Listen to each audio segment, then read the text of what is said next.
اللہ تعالیٰ نے کائنات میں نشو و نما کا ایک تدریجی نظام قائم فرمایا ہے۔ چاند جب طلوع ہوتا ہے تو بڑا چھوٹا سا دائرہ محسوس ہوتا ہے، پھر اس کی نشو و نما ہوتی ہے تو ایک بڑی روشنی کی صورت میں وہ سامنے آتا ہے، لیکن پورے عروج کے بعد پھر وہ ڈھلنا اور گھٹنا شروع ہوتا ہے، پھر آہستہ آہستہ اس کی وہ عروج والی روشنی ماند پڑتی ہے۔ کچھ دن اس پر ایسے آتے ہیں کہ بالکل دکھائی نہیں دیتا۔ سورج کی شعائیں جب سورج صبح نکلتا ہے تو ماند ہوتی ہے، پھر وہ اتنے عروج پہ ہوتا ہے کہ کوئی اسے آنکھ نہیں ملا سکتا، لیکن شام کو پھر وہ اپنے زوال کو دیکھتا ہے۔ درخت ایک چھوٹے سے پودے کی صورت میں ہوتا ہے، کبھی کبھی یوں بھی لگتا ہے کہ ہو سکتا ہے کہ تیز پانی آئے یا آندھی آئے تو اس کو جڑ سے اکھیڑ دے، لیکن پھر وہ جب پورا جوان ہو جاتا ہے تو پھر بڑے بڑے طوفانوں میں بھی کھڑا رہتا ہے، پھر اس کا بال بھی بانکا نہیں ہوتا، لیکن پھر ایک وقت خزاں کا آتا ہے جب اس کے پتے جھڑتے ہیں، جب پرندے اڑ جاتے ہیں، جب بلبلیں اس پر بیٹھنا چھوڑ دیتی ہیں، پھر کوئی کوئل آ کے اسے کوئی گیت نہیں سناتی۔ پتجھڑ کے موسم میں، زوال کے دنوں میں وہ بہت ساری آوازوں اور بہت سارے مہمانوں کو ترستا ہے۔ اللہ تعالیٰ کا حکمت کا نظام ہے، اس نے تدریج کی ہے اس نشو و نما میں۔ بس یہ 2-3 مثالیں دی ہیں، زیادہ بھی دی جا سکتی ہیں۔ اسی طرح اللہ تعالیٰ نے حضرت انسان کو بھی پیدا کیا۔ وہ جوان آدمی جو محنت مزدوری کرتا ہے، دوڑتا ہے، بھاگتا ہے، آتا ہے، جاتا ہے، رزق کماتا ہے تو کئیوں کو پالتا ہے۔ یہ جب بالکل چھوٹا تھا نا تو اسے کھڑا بھی نہیں ہوا جاتا تھا، اس کے والدین انگلی کے سہارے چلاتے تھے۔ آج جو کئیوں کو کھلاتا ہے کما کے اللہ کی توفیق سے، ایک وقت یہ تھا کہ یہ اپنے ہاتھ سے لقمہ اٹھا کے منہ میں نہیں ڈال سکتا تھا، اس کے ماں باپ اس کے منہ میں لقمے ڈالتے تھے، اس کی ماں اس کے لیے خدمت کرتی تھی، پھر اس کو عروج ملا، پھر اس کو باغبن ملا، پھر اس نے دنیا دیکھی، پھر اس نے دوڑنا بھاگنا دیکھا، پھر اس نے بڑی بڑی گاڑیاں چلائیں، پھر اس نے بڑی بڑی ٹرینیں چلائیں، پھر وہ پائلٹ بنا اور اتنا بڑا جہاز منوں ٹنوں کے حساب سے وزن لے کے یہ اللہ نے اس کے قبضے میں دیا، یہ لے کے گیا بھی، یہ لے کے آیا بھی۔ جوانی عروج والی اللہ نے عطا کی، لیکن پھر وقت ڈھلا، پھر واپسی شروع ہوئی، کالے بال سفید ہوئے، سیدھی کمر ٹیڑھی ہونے لگی، اٹھتے ہوئے گھٹنوں میں درد رہنے لگا۔ یہ اللہ کا تدریجی نظام ہے۔ جوانی کے بعد بڑھاپا آیا، لیکن تکلیف والا معاملہ یہ ہے کہ وہی شخص جس طرح اللہ ماشاءاللہ جوانی میں خود بھول گیا تھا کہ مجھ پر کبھی بچپن بھی تھا، میں کبھی کمزور بھی تھا، هل أتى على الإنسان حين من الدهر لم يكن شيئا مذكورا، انسان پر ایک وقت وہ بھی تو گزرا ہے جب یہ کوئی قابل ذکر چیز ہی نہیں تھا، اس کا نام تک نہیں تھا۔ جس طرح جوانی میں یہ بھول جاتا ہے نا مجھ پر بچپن بھی تھا، اسی طرح جب یہ بوڑھا ہوتا ہے تو بعض اوقات بچے بھی بھول جاتے ہیں۔ ان کا خیال ہوتا ہے کہ شاید ابا ہی بوڑھا ہوا ہے، دادا ہی بوڑھا ہوا ہے، ہم نے شاید نہیں ہونا۔ وہ بڑی جلدی بوڑھوں کو سکریپ کا مال بنا دیتے ہیں، ان کے لیے چارپائیاں سٹور روم میں لگ جاتی ہیں، ان کو کہا جاتا ہے کہ ابا کو اے سی کی اس لیے ضرورت نہیں رہی کہ گھٹنوں میں درد ہے، ان کو یہ کہا جاتا ہے کہ چونکہ ان کا سامان ہی مختصر سا ہے لہذا بڑے کمرے کی حاجت ہی نہیں ہے۔ دھیرے دھیرے بزرگوں کے ساتھ لوگوں کا رویہ سخت ہے۔ اللہ تعالیٰ نے والدین کے سارے حقوق بیان کر کے پھر آخر میں فرمایا کہ دعا مانگو، حقوق بھی ادا کرو، بازو بھی کھلے کرو، پیار بھی کرو، خدمت بھی کرو اور دعا بھی کرو۔ کیا دعا کریں؟ فرمایا وَقُلْ رَبِّ ارْحَمْهُمَا، مجھ سے کہو، دعا کرو میری بارگاہ میں، کہو رب ارحمہما، یا اللہ ان دونوں پہ رحم فرما، کما ربیانی صغیرہ، جیسے انہوں نے مجھے بچپن میں پالا تھا۔ ان کی خدمت کرو اور پھر میرے حضور ان کے لیے التجائیں بھی کرو۔ بوڑھوں کے لیے آج اگر اسلامی ممالک میں بھی اولڈ ہوم بنانے کی ضرورت پیش آ جائے، میں اللہ کے گھر میں بیٹھا ہوں، میں جمعے والے دن آپ سے مخاطب ہوں، میں آپ کو اپنا درد درس کرنے لگا ہوں، میں ضرورت محسوس کرنے لگ گیا ہوں کہ ہمیں ایک اولڈ ہاؤس بنانا چاہیے، جس تکلیف سے آ کے بوڑھے اپنی بیوتا سنانے لگے، جس درد سے آ کے وہ اپنی کمزوریوں کا اظہار کرنے لگے۔ کبھی کبھی دل کرتا ہے کہ طلباء کے لیے بھی مدرسہ بنائے اور کوئی 10 کمرے بوڑھوں کے لیے بھی بنا دے۔ یہ دل کرنے لگا، کیونکہ 6 بچے تھے اور اکیلا باپ ان کی ضروریات، پڑھائی، دوائی، کھانا، ان کی سیریں افورڈ کرتا تھا۔ کیا ہوا ہے؟ پھر 6 سارے مل کے بھی ایک باپ کا خرچ نہیں اٹھاتے، 6 مل کے بھی اماں کے ساتھ اپنا رشتہ استوار نہیں کرتے۔ اماں کدھر رہتی ہے؟ جب وہ اماں کا چھوٹے سے پیار ہے ادھر ہوتی ہے۔ واقعی ایسا ہی ہے، دل پر سوچ سمجھ کے بتا، بات یہی ہے کہ اس کا چھوٹے سے پیار ہے، یا تیرا یا تیری گھر والی کا رویہ ہی ٹھیک نہیں کہ وہ رہ سکے؟ یہ سچ بتا کہ واقعی وہ جو تو کہہ رہا ہے وہی ٹھیک ہے، یہ حقائق کچھ اور ہے۔ بوڑھوں کے لیے اسلام نے جو حقوق بیان کیے، بیان کرتے کرتے مدینے والے حبیب نے بات اتنی کھول دی، حضور فرمانے لگے تمہیں پتہ ہے تمہیں جو رزق دیا جاتا ہے وہ تمہارے ضعیفوں کی وجہ سے دیا جاتا ہے۔ یہ جو تمہارے گھر میں پیسے آتے ہیں، یہ جو تم پر فضل ہوتا ہے، یہ جو لوگ تمہارا اکرام کرتے ہیں، یہ جو دنیا تمہارے لیے اٹھ کے کھڑی ہوتی ہے، اور یہ جو لوگ تمہیں اعزاز دیتے ہیں، اور یہ جو تمہاری جھولیاں بھری رہتی ہیں، حضور فرمانے لگے تمہارے ضعیفوں کی وجہ سے رزق دیا جاتا ہے۔ یاد رکھنا، ہر چیز کے پیچھے محنت نہیں ہوتی، بہت ساری چیزوں کے پیچھے دعا بھی ہوتی ہے۔ کبھی ماں کے ہاتھ اٹھے تھے، اس نے کہا تھا اللہ میرے پتر نو اینا نہیں ہے تو کساں میں آنا جائے۔ کبھی باپ نے کہا تھا کہ اس نے میری خدمت کی ہے، بھوکا نہیں مرے گا کبھی بھی۔ وہ کبھی جو التجا ہے، وہ دعا ہے، وہ جو برکت ہے تمہارے گھر میں، وہ جو بوڑھوں کے ساتھ تمہارا رویہ اعلیٰ ترین ہونا چاہیے، اس پر یار نئے سرے سے غور کرنے کی ضرورت پڑ گئی ہے۔ بزرگ کونوں میں بیٹھ کے کہتے ہیں، نکروں میں بیٹھ کے کہتے ہیں، مینوں پوچھ دے نہیں، میرے نال صلاح نہیں کرتے، میرے کو چپ کر کے لنگ جاتے، مینوں تے کو پوچھتا ہے تے میں چپ کر کے کہنا بچے بڑے نیک نے، بڑے اچھے نے، لیکن میں کیسے اپنے پیٹ سے کپڑا ہٹاؤں؟ میرے عزیزو، رسول رحمت صلی اللہ تعالی علیہ وسلم نے ان بوڑھوں کے ساتھ نیکی کرنے پر جو اجر بیان کیا ہے وہ بڑا انوکھا ہے۔ حضور نے بزرگوں کے ساتھ جو اکرام کرنے کے بعد اس کا نتیجہ بتایا ہے، اور جو انعام ملے گا کسی ضعیف آدمی کی خدمت کرنے پر، وہ انعام بڑا شاندار بیان کیا۔ آپ کبھی ترمذی شریف کی اس حدیث پر غور کریں، میں عرض کرنے لگا ہوں تو انسان تو بڑی ساری روحانی عروج پہ چلا جائے کہ یار حد ہو گئی، اتنا بڑا انعام ملے گا۔ نبی کریم نے فرمایا اگر تو کسی بوڑھے کی اس کی بڑھاپے میں خدمت کرے گا نا، تو جب تو بوڑھا ہوگا تو اللہ تعالیٰ ایک جوان مقرر کرے گا جو تیری خدمت کرے گا۔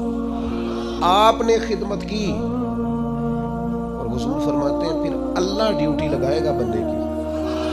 آپ نے بوڑھے کی خدمت کی، اور جب آپ بوڑھے ہوئے تو آپ کی جو ذمہ داریاں تھیں وہ اللہ کے ذمہ کرم پہ چلی گئی۔ اللہ نے بندہ مقرر کیا ہے، اللہ نے۔ حضور فرماتے ہیں رب نے نرخ بازار محبت کا انوکھا ہو گیا، خود خریداروں میں شامل آ کے مولا ہو گیا۔ اللہ نے ڈیوٹی لگائی، اللہ نے، کہ اس نے ایک بوڑھے کی خدمت کی تھی، اب ایک جوان اللہ مقرر کرے گا۔ اور اس حدیث میں تصریح نہیں فرمائی، یہ ترمذی کی ہے، تصریح نہیں کی کہ وہ بیٹا ہی ہوگا، بھتیجے کی بھی ڈیوٹی لگ سکتی ہے، کسی شاگرد کی بھی لگ سکتی ہے، کسی گلی محلے میں بھی کسی کے دل میں اللہ بات ڈال دیتا ہے کہ تو اس کی خدمت کر، شرط یہ ہے کہ پہلے تو نوکری کر، ڈیوٹی کر۔ ہمارے دین نے بوڑھوں کے لیے گنجائش رکھی، نماز میں سجدہ ضروری ہے، قیام فرض ہے، لیکن اگر کوئی بوڑھا ہو گیا، ضعیف ہو گیا تو کا کوئی حرج نہیں، بیٹھ کے پڑھ لو اللہ قبول کر لے گا، اشارے سے پڑھ لو اللہ قبول کر لے گا۔ تم اگر حج نہیں کر سکتے، صحت اجازت نہیں دیتی، فرض ہے، سرمایہ ہے، تو کسی کو بھیج کے کرا لو۔ جب اللہ تعالیٰ کمزوروں کے لیے اتنی گنجائش پیدا فرماتا ہے تو ہمارے دلوں میں بھی تو گنجائش ہونی چاہیے۔ ہمارے دلوں میں بھی عمر رسیدہ ہونا، عمر کا بڑا ہونا اعزاز ہے۔ کچھ نہ کریں، اپنے دل میں ان کا اکرام تو کریں۔ میں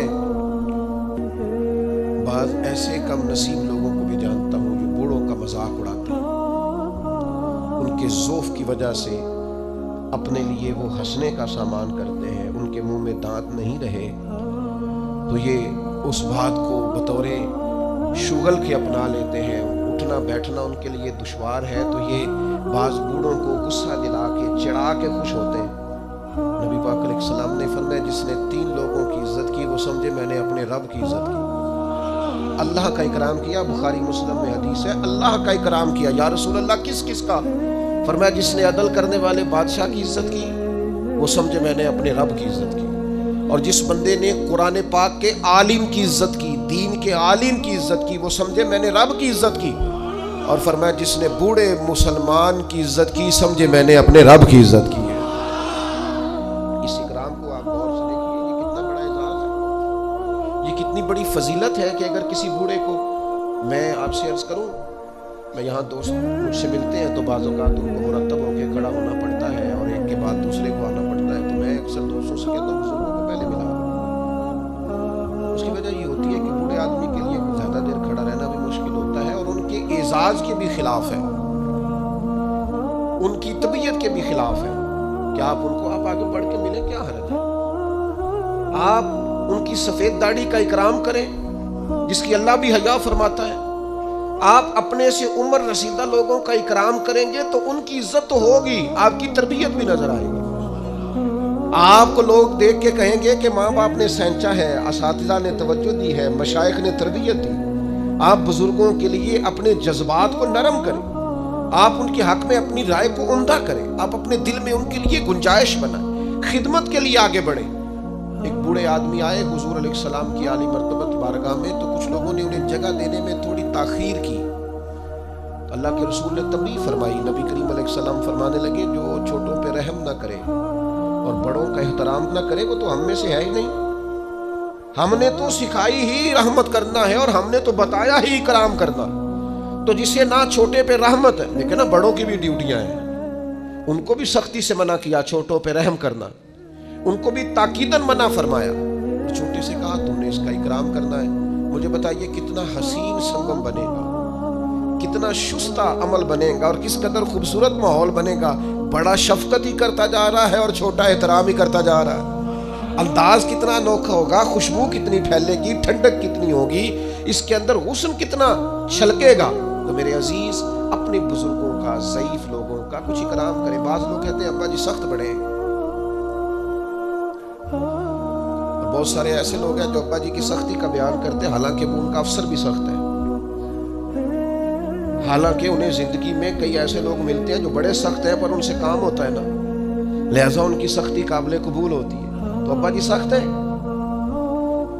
جب بچپن میں آپ کو پال رہے تھے تب سخت نہیں تھے، جب وہ روز موٹر سائیکل پہ بٹھا کے لینے جاتے تھے، چھوڑنے جاتے تھے اسکول میں تب سخت نہیں تھے، جب زندگی کے 20-25 سال تیرے لیے صبح سے شام تک مزدوریاں کر کے رزق کما کے لاتے تھے اور پرانے کپڑے پہن کے تجھے نئے پہناتے تھے تب سخت نہیں تھے۔ ایک بزرگ کا فرمان یاد رکھنا بڑا نفع دے گا، وہ فرمایا کرتے تھے ماں باپ کی سختی برداشت کر لو، انشاءاللہ پھر ساری زندگی کسی اور کی سختی سہنی نہیں پڑے گی، پھر اللہ تعالیٰ آسانی کر دے گا، پھر تمہیں اس تکلیف سے گزرنا نہیں پڑے گا۔ اور پھر میں عجیب منظر میں دیکھتا ہوں زمانے میں کہ یہ سب کا خیال ہے کہ ہماری عزت ہو، تو بھئی آپ بھی تو کسی کی کریں نا۔ یہ سب کا خیال ہے کہ ہمارا اکرام کیا جائے تو آپ بھی کسی کا کریں۔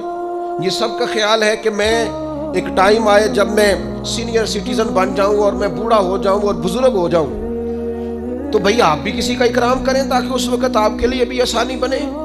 بوڑھوں کے نرم دل، ان کا جی چاہتا ہے کہ ان کی عزت ہو، ان کی طبیعت چاہتی ہے کہ ہاں الگ بات ہے کسی میں عاجزی کوٹ کوٹ کے بھری ہوئی ہے، وہ کہتا ہے نہیں نہیں جی ضرورت نہیں، لیکن بزرگی تقاضا کرتی ہے کہ اکرام کیا جائے، احترام کیا جائے۔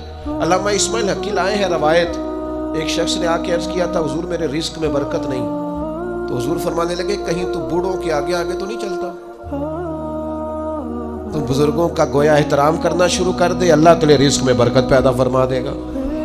لیکن ہماری طبیعت یہ ہے کہ ہمارے اندر وہ خاص جذبات پیدا نہیں ہوتے، ہمیں وہ آج ایسے لوگوں سے سابقہ پڑتا ہے اور ایسے لوگوں کو سنتے ہیں جو مزاجن بے ادب ہوتے ہیں، طبعاً بے ادب ہوتے ہیں، تو ہم یہ ادب، یہ احترام، یہ چھوٹی سی قید ہوتی ہے، تو ہم چونکہ کسی قید کے قائل نہیں، آزاد جینا چاہتے ہیں، مرضی سے اٹھنا چاہتے ہیں، مرضی سے سونا چاہتے ہیں، مرضی سے آنا جانا چاہتے ہیں، تھوڑی سی قید ہمیں بھاری لگتی ہے۔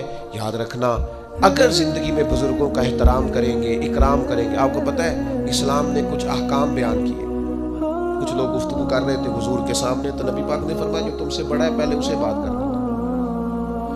کچھ شریعت نے فقہا کے لیے خاص احکام بیان کیے۔ مثلا ایک شرعی مسئلہ ہے کہ نماز کی امامت کرنی ہے۔ اب امامت کے لیے 2 لوگ یا 3 لوگ مل گئے ہیں، تینوں ہی حافظ ہیں، تینوں ہی قاری ہیں، تینوں ہی مسائل نماز سے ایک جتنا آگاہ ہیں، تینوں کے اندر اللہ تبارک و تعالیٰ نے صلاحیت رکھی ہے کہ بہترین انداز میں امامت کر سکتے ہیں۔ اب تینوں موجود ہیں، ترجیح کس کو دینی ہے؟ تو فقہا نے لکھا دیکھ لو عمر کس کی زیادہ ہے، اس کو مصلی پہ کھڑا کر لو۔ یہ بھی ایک وجہ فضیلت ہے، یہ بھی ایک وجہ اعزاز ہے، اور عشاق کی اپنی بات ہے، عاشق اپنے رنگ میں بات کرتے ہیں۔ ایک عاشق نے کہا مسئلہ اس طرح ہے کہ جس کا زمانہ ہم سے آگے ہے نا، اس کا زمانہ نبی پاک کے زمانے کے قریب ہے، تو ہم تو اس لیے بھی اکرام کرتے ہیں کہ اس کا زمانہ رسول پاک کے زمانے کے قریب، ہم زیادہ بعد میں آئے ہیں تو اس کا زمانہ حضور کے ظاہری زمانہ مبارک کے قریب ہے، لہٰذا ہمارا عشق تقاضا کرتا ہے کہ جس کا زمانہ حضور کے زمانے کے نیڑے ہے ہم تو اس کا احترام کریں گے۔ تو آپ مجھے بتائیے، جب اپنے سے سینئر کا اس لیے احترام کیا جا رہا ہے کہ اس کا زمانہ قریب ہے، تو پھر صحابہ کا کتنا کوئی احترام ہو، پھر اولاد رسول کا کتنا کوئی احترام ہو۔ صحابہ تو وہ صحابہ تھے جن کی ہر صبح ہی صبح عید ہوتی تھی، کیونکہ خدا کا قرب حاصل تھا، نبی کی دید ہوتی تھی۔ تو بزرگوں کے لیے اپنے رویوں میں نرمی، اپنی طبیعتوں میں نرمی اپنے بزرگوں کے لیے۔ اور میں عرض کروں کہ انسان سب سے زیادہ قابل رحم بڑھاپے میں ہوتا ہے، اس نے بڑا عروج دیکھا ہوتا ہے، اس نے بڑا کچھ اپنے ہاتھ سے کیا ہوتا ہے، ساری کنجیوں پر اس کا قبضہ رہا ہوتا ہے، لیکن پھر وہ جب اپنے سامنے ان چیزوں کو بکھرتا دیکھتا ہے، سمٹتا دیکھتا ہے، تو طبیعت کے اندر بعض چیزیں ایسی پیدا ہوتی ہیں جو ٹھیک نہیں۔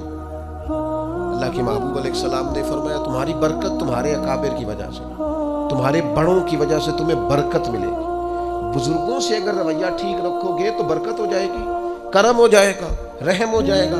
لوگ جو مرضی کہتے پھریں، لیکن مجھے بڑا ہی اچھا لگتا ہے جب میں کسی گاڑی کے پیچھے لکھا ہوا دیکھتا ہوں نا، سب میرے ماں باپ کی دعا، دل بڑا ٹھنڈا ہوتا ہے، طبیعت میں بڑا قرار آتا ہے۔ میں آپ کے سامنے بیٹھا ہوں، میں نے ڈھیر سارے اساتذہ سے پڑھا ہے، اور کتاب کا میرے ساتھ تعلق یہ رہا کہ یوں بھی ہوا کہ 300 صفحے کی کتاب ہے تو میں نے شروع کی ہے تو ایک ہی نشست میں پڑھ کے اٹھا۔ میں نے زندگی میں بہت کچھ سیکھا، بڑے لوگوں سے سیکھا، لیکن مجھے اگر کوئی بندہ کہے نا آپ کی اصل یونیورسٹی کا نام کیا ہے، تو میں کہوں گا میری اماں۔ مجھے کوئی کہے کہ آپ کو سب سے زیادہ کس سے سیکھنے کا موقع ملا، تو میں کہوں گا میری والدہ سے، اپنے والد صاحب سے۔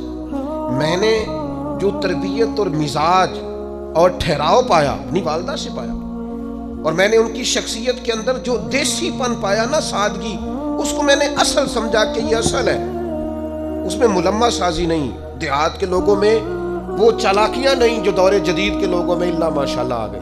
جو ہے وہی ہے، جو ہے وہ اصل ہے۔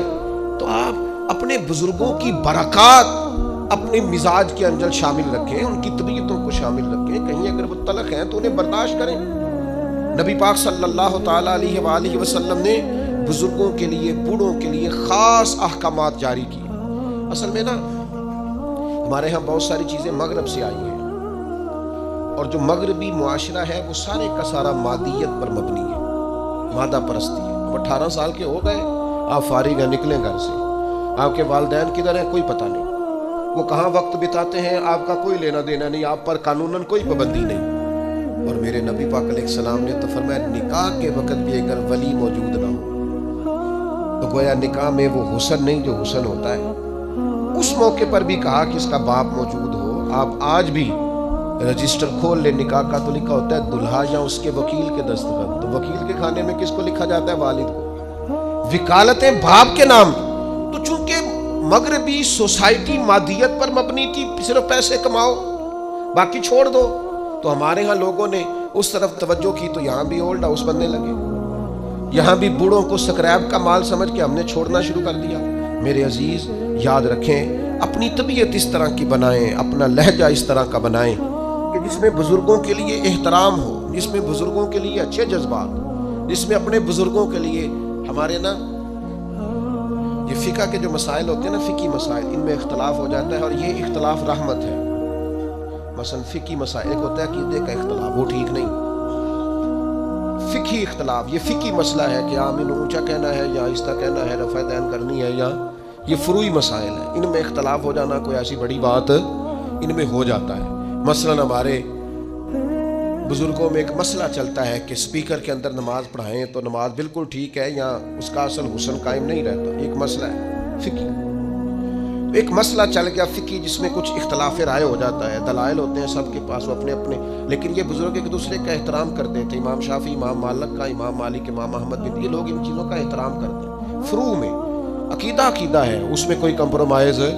تو ہمارے ایک دوست تھے تو ان کا اس مسئلے میں موقف اور تھا, استاد صاحب کی رائے اور تھی, تو کچھ تھوڑا سا اختلاف پیدا ہوا. لیکن بڑے حسین لوگ تھے, اختلاف بھی احترام کے ساتھ کرتے تھے, اختلاف میں بھی وہ آداب نہیں چھوڑتے تھے. تو استاد صاحب نے بلایا اور بلا کے کہا اب یہ مسئلہ بیان کر دیں گے. میں کرتا ہوں, تو میری رائے تو یہ ہے. تو میں اپنے اس دوست کا قائل ہو گیا. استاد صاحب کہنے لگے میرے پاس یہ دلیل ہے, اور جس بندے کو تم نے مسئلہ بتایا مجھ سے پوچھ کے کیا تھا, میں نے تو یہ رائے دی ہے. تمہارے وہ کلاس فیلو کہنے لگے استاد صاحب میرے پاس دلیلیں بھی ہیں, اور آپ نے مجھے کتاب و سنت پڑھنے کا جو سلیقہ بتایا اس سلیقے کی روشنی میں مسائل بھی اخذ کر سکتا ہوں, دلیل بھی دے سکتا ہوں. لیکن چونکہ آپ میرے استاد ہیں, آپ جیسے حکم کریں میں ویسے رائے دینے کو بھی تیار ہوں, میں اڑوں گا نہیں. میں زید فقہی مسئلہ ہے, میری رائے اور ہے, آپ کی رائے اور ہے, لیکن برکت چونکہ بڑوں سے ہوتی ہے, بزرگوں سے ہوتی ہے, لہٰذا میں اپنی رائے چھوڑ دیتا ہوں. تو میرے بھائی ایک عالم دین دلائل رکھنے کے باوجود اگر اپنے استاد کے سامنے اپنی رائے چھوڑ کے استاد کی رائے پہ عمل کرتا ہے, چلو مہربانی کرو کبھی آپ بھی ابا جی کے سامنے اپنی رائے چھوڑ دو, کبھی آپ بھی کو ٹھیک ہے جس طرح آپ کہیں گے ویسے ہو جائے گا. آپ بھی کبھی تھوڑی دیر کے لیے اپنی رائے سے رجوع کر رہے ہیں, کوئی حرج والی بات نہیں ہے, کچھ بھی نہیں فرق پڑتا, کچھ بھی معاملہ نہیں ہوتا. ہمارے ایک دوست تھے, اور بات یاد آ گئی, تو کہیں سفر پہ جانا تھا دوستوں نے سیر کے لیے کالج کے زمانے میں, تو انہوں نے پہلے وعدہ کیا پھر انہوں نے چھوڑ دیا. ان سے کہا کیوں نہیں جا رہے, کہنے لگے میری امی نہیں مانتی. تو نوجوان بچوں کے لیے تو یہ بڑا خطرناک جملہ, سب نے مذاق کیا. تو میں آیا تو مجھے آ کے کہنے لگے کہ جی وہ صاحب مکر گئے, کہنے میری امی نہیں مانی. وہ امی تو بغیر قدم بھی نہیں چکتا. تو میں نے کہا خدا کے بندو طنز کر رہے ہو, اس کو تو بلاؤ, اس کی تو زیارت کرنی چاہیے, تو قابل زیارت آدمی ہے جو ماں کی بات مانتا ہے. ایک شہر ہے نا, کوئی ایسا مسئلہ تو نہیں. اس نے کہا امی کہتی ہے ابھی میں نہیں جانے دیتی, تو میں مان گیا ہوں. تو یہ قابل تحسین ہے کہ قابل تنقید ہے. آپ نے اسے تنقید کا باعث بنا لیا ہے. اپنے بزرگوں کے ساتھ, بڑوں کے ساتھ آپ کا لہجہ اکرام والا, احترام والا, محبت والا, اور آپ ادب کریں. آپ کوئی بھی ہیں, آپ احترام کریں, کوئی بھی ہیں آپ, اور احترام کے جذبات پیدا کریں. کچھ لوگوں کا اس لیے احترام کریں کہ وہ عالم ہیں, کچھ کا اس لیے احترام کریں کہ وہ بزرگ ہیں, کچھ کا اس لیے احترام کریں ہمارے والدین کے دوست ہیں, کچھ کا اس لیے احترام کریں کہ ہم نے ان سے پڑھا ہے, سیکھا ہے. احترام کے جذبات پیدا کریں. کتنی بڑی بات ہے کہ فتح مکہ کے موقع پر حضرت صدیق اکبر رضی اللہ تعالیٰ عنہ اپنے والد کو لے کے آئے. یا رسول اللہ میرے ابا جی کلمہ پڑھنے کو تیار ہو گئے. تو جناب صدیق اکبر کے والد بوڑھے بھی تھے, نابینا بھی تھے. وہ جیسے ہی حضور کی خدمت میں حاضر ہوئے, اللہ کے رسول اٹھ کے کھڑے ہو گئے, اور نبی کریم صلی اللہ تعالیٰ علیہ وسلم نے فرمایا اے ابو بکر صدیق اگر ان کا, یہ سنو ذرا اور اس کا ذرا لطف لے کے دیکھو. حضور فرمانے لگے ابو بکر اگر ان کا کلمہ پڑھنے کا ارادہ بن گیا تھا, تو یہ بوڑھے بھی تھے, ضعیف بھی تھے, پریشان مجبور تھے, اگر ان کا ارادہ بن گیا تھا تو ان کو تکلیف کیوں دی؟ مجھے بتاتے میں گھر آ کے کلمہ پڑھا جاتا, میں گھر آ جاتا, گویا کنواں پیاسے کے پاس آ جاتا, گویا رحمتیں قریب آ کے برستی, گویا محبوب کریم علیہ السلام کا کرم قریب آ کے چھلکتا. یہ بزرگ ہیں. اگر رسول پاک بزرگوں کا اتنا اکرام امت کو سکھاتے ہیں تو پھر بتاؤ ہمیں کتنا کو احترام کرنا چاہیے بڑوں کا, کس قدر زیادہ ہمارے دلوں میں جذبات ہونے چاہیے. اپنے بزرگوں کا اکرام کریں یار, ان کو مشورے میں رکھیں, ان سے بات چیت کریں, ان کے ساتھ وقت بتائیں. اماں کو فون کیا کرو گھر میں, کہا کرو آج میں نے نہیں روٹی کھانی جب تک آپ نہیں پکائیں گی. اس کی تو طبیعت ہی ٹھیک ہو جانی ہے بالکل. وہ مینوں منڈے آکھیا ہے تسی مینوں دیو آج میں ہی پکانی ہے. وہ آپ ٹھیک نہیں ہیں, بیمار, نہ وہ فون آیا ہے انہیں کھانی نہیں, مینوں پتہ ہے وہ. یہ آپ کریں اپنے بزرگوں کے ساتھ رویہ. آپ والد صاحب کو کہیں کیا ہے آپ سے مشورہ کرنا ہے, اور آپ نے جو رائے دینی ہے میں نے وہ بے شک کہے کہ جناب میں بوڑھا ہوں, بیمار ہوں. یہ جو تھوڑا بہت پیر مانتے ہیں نا, تھوڑا بہت پیر ابا جی کو بھی مان لے کوئی حرج نہیں, تھوڑا بہت مرشد اماں کو بھی مان لے کوئی حرج والی بات. یہ بھی بابا صاحب نے کہا ہے بلے شاہ آسمانی اڈدیاں پڑھنا, جیڑا گھر بیٹھا انہوں پڑھیا ہی نہیں. کچھ تھوڑی سی توجہ. نبی پاک علیہ الصلوۃ والسلام نے نا اپنے عمل کے ذریعے بڑوں کو, بزرگوں کو اعزاز دینے کا ہمیں طریقہ بتایا. بزرگوں کو اعزاز اپنی عملی سیرت کے ذریعے. حضرت ابو بکر صدیق بھی بیٹھے تھے, حضرت عمر بھی بیٹھے تھے, حضرت ابو عبیدہ بن جراح بھی بیٹھے تھے. حضرت ابو عبیدہ بن جراح ان سب سے عمر میں بڑے تھے. تو حضور کے پاس پانی تھا, کوئی مشروب تھا پینے کا, تو سرکار دینے لگے تو سب سے پہلے حضرت ابو عبیدہ بن جراح کو دیا. تو عرض کرنے لگے یا رسول اللہ, آپ پہلے تو فرمایا آپ کی عمر زیادہ ہے, آپ ان سب سے سینئر ہیں, اور برکت بڑوں کے ساتھ ہوتی ہے, لہذا آپ کو اعزازاً پہلے دیا جا رہا ہے. تو میرے عزیز میں نے نا, میرا کبھی کبھی دل کرتا ہے کہ میں نوجوانوں سے نا باقاعدہ اس بات پر تاکیداً ان سے وعدہ لوں کہ یار کچھ بھی ہو جائے نا, ماں باپ کے آگے اوف نہیں کرنا چونکہ اللہ کا حکم ہے. اور جتنے بھی بزرگ آپ کو ملے نا, مہربانی کرو ان کے دل بچوں سے بھی زیادہ نازک ہو جاتے ہیں. ان کو ٹائم دو, اعزاز دو. بعد میں ایسا پچھتاؤ گے کہ پھر زندگی میں نا کچھ چیزیں ایسی ہیں جو جتنا مرضی انسان اونچا اڑے ان چیزوں کو دوبارہ حاصل کر سکتا. نبی پاک جناب ام ایمن کی قدر کرتے. حضور حضرت حلیمہ کے آنے پہ کھڑے ہوئے, چادر اتار کے بچھائی, رضائی والد آئے تو اللہ کے رسول کھڑے ہوئے. نبی پاک صلی اللہ تعالیٰ علیہ وسلم نے ان بڑوں کا اکرام کر کے, جناب عباس آئے تو حضور کھڑے ہو گئے میرے چچا. نبی پاک علیہ الصلوۃ والسلام نے عملاً ہمیں کہا ہے بزرگوں کے ساتھ آپ نے ناراض نہیں ہونا. نوجوانوں, مجھے پتہ ہے کچھ والدین کی طبیعتیں سخت ہیں, پر اللہ نے ہمارا والد بنایا ہے, انہوں نے بھی ہماری ساری تکلیفیں. میرے قریبیوں میں ایک دوست ہے کہ ابا جی بڑے سخت ہیں, تو وہ اکثر شکایت کرتے رہتے تھے ابا جی بڑے سخت ہیں, ابا جی بڑے ڈاڈے نے جی تم کی دسی حضرت صاحب. تو ان کا کوئی آپریشن تھا, چھوٹا سا آپریشن تھا. ان کے دوست بھی مجھے کہتے تھے کہ ابا جی نے بڑے ڈاڈے, چھوٹا سا آپریشن تھا. تو مجھے فون کر کے نا ابا جی رو پڑے, کہنے لگے پیر صاحب دعا کرنا, انہوں نے آپریشن کہ تمہیں پتہ ہے اپنے دکھ ویکھے جاندے نے, اولاد دے نہیں جے ویکھے جاندے, دعا فرمانا. میرا دل کرے کدی مینوں ملے نہ ہونا آ کے اینوں میں دساں کرما لیا, تو کہنا ڈاڈا بڑا ہے, اس نے تو رو رو کے حد کر دی تیرے لیے, اور باپ نے. اس لیے مہربانی کریں اپنے بزرگوں کے لیے اپنے جذبات کو اعلیٰ کریں. اللہ تعالیٰ سمجھنے کی توفیق عطا فرمائے.